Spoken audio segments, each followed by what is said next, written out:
Hai, Assalamualaikum. Bertemu lagi kita dalam channel Cik Ya. Okey, sekarang ni ramai yang dah mohon Thailand Digital Arrival Card. Tapi tak pasti permohonan tu lulus ataupun tidak.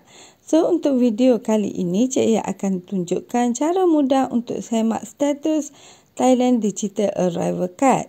Tapi sebelum tu, boleh subscribe channel Cik Ya sebagai sokongan.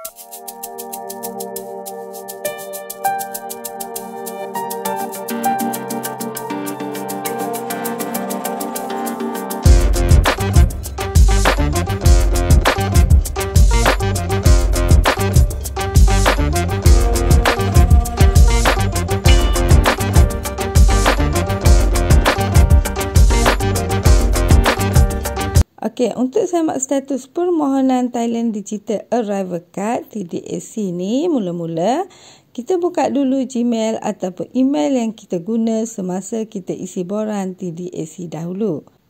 Okey, dekat paparan utama email kita ni, kita cari email yang kita dapat daripada Thailand Digital Arrival Card macam ni. Lepas tu, kita klik email tu. Seterusnya, keluar paparan email macam ni. Ini adalah contoh email yang kita dapat. Dekat email ni ada diberitahu Thailand Digital Arrival Card has been approved. So, ini menunjukkan permohonan kita untuk ke Thailand dah pun diluluskan. Okey, dekat bahagian bawah ni ada butiran maklumat detail kita dan juga ada QR code.